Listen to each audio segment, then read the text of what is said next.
Okay, here we are, day 3. This is my video journal for my trip to England and Paris.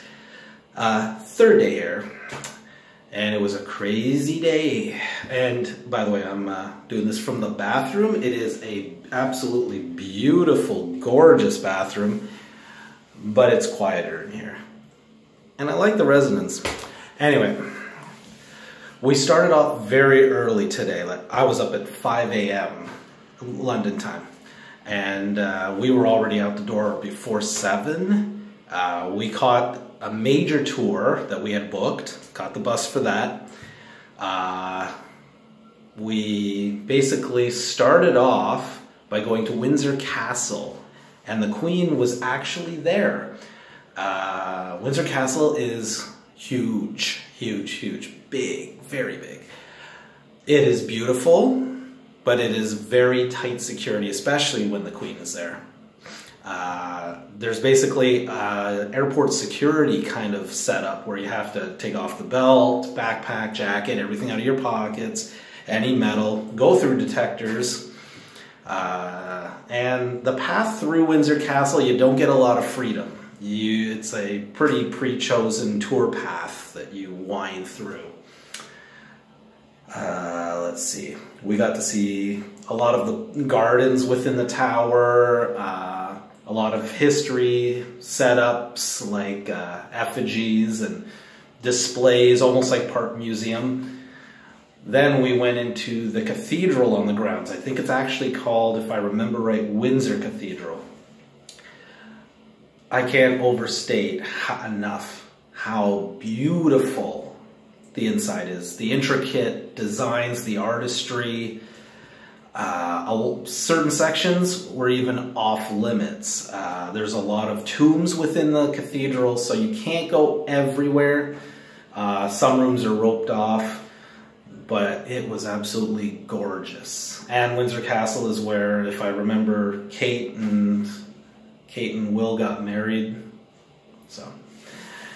But it is absolutely fantastic, and it was quite the experience. I missed the chance to see the staterooms, which is where I would have bumped into the Queen because she was on the grounds. They said you probably would never run into her, but there is a small chance, and it has happened, you would run into her near the staterooms.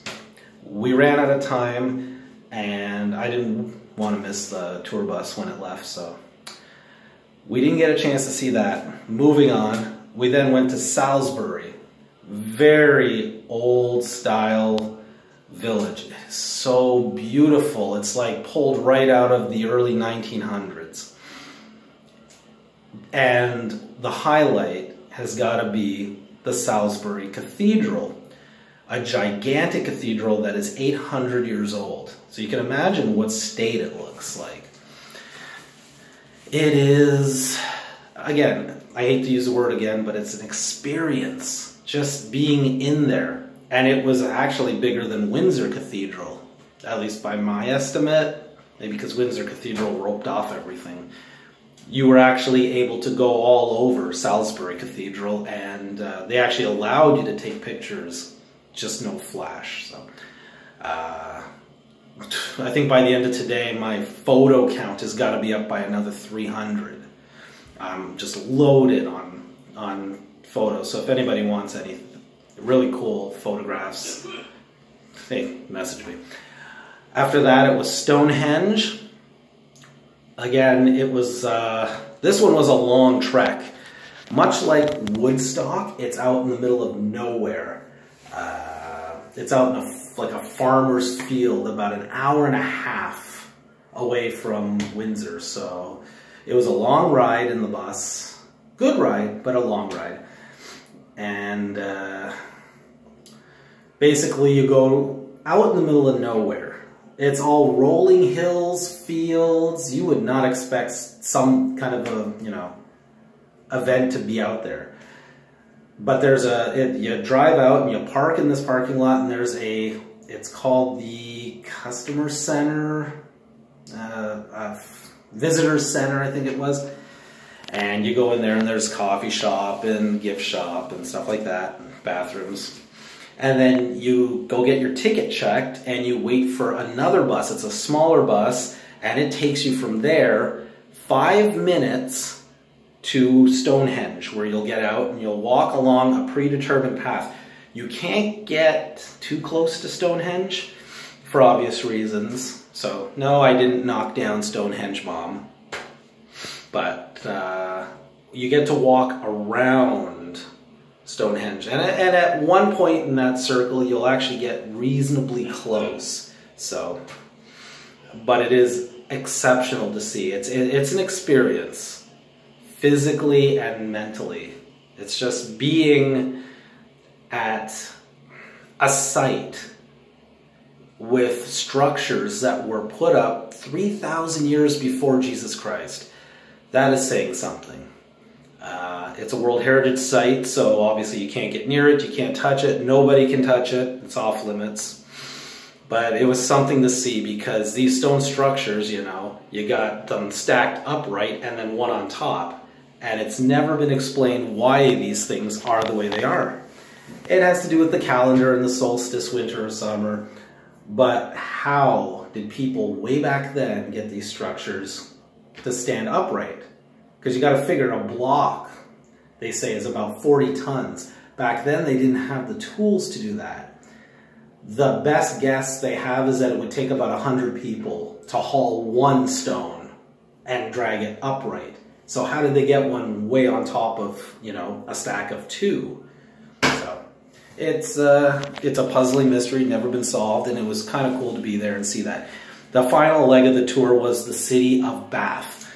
Bath is the kind of city where there's a law that you cannot crumble anything. It looks like a town right out of the 1700s, because again, it's another World Heritage area. You can't destroy a building. You can't, apparently we learned you can't even change the paint on your front door without special permission, which is rarely ever given. They determined that this town has to stay kind of that way. Shops can change, but the houses and whatnot, it looks right out of there. And of course there's a little cathedral in the middle of the town, and it's just fantastic. Beautiful town, lots of pictures, and then we headed back to London and did a little food shopping, got some water and salad and a couple of snacks. And now we're finally going to have dinner. It's after 9 o'clock here at night. We're tired. I've been up since 5 a.m., but it was a great day. Learned a lot of history. The tour guide on the bus was very knowledgeable. Throughout most of the trip, he was belting out information. It was fun. Threw in some fun facts and stuff, and it was great. Due to my tired mind, I can't think of anything else, so that'll be it for day 3. Tomorrow we have Dover. We're going to see the White Cliffs of Dover. If I remember right, Leeds Castle and Canterbury. It won't be as long as a day tomorrow, so I might throw in, you know, a couple of mom and pop coffee shops around. This town has coffee shops to beat ours hands down. They make us look bad. They've got cafes, at least 2 or 3 on every block. Every block. I mean, you get Starbucks, which is here, and that's great. But then there's every other kind you can think of with all these French names, Italian names. If you want coffee, this is the town to be in. And that's about all I've got to say about today. It was a fantastic day. Roommate's tired, I'm tired. I'm going to go eat now, settle in for the night, and because we've got another big day tomorrow. So, have a great one. See you on the next video.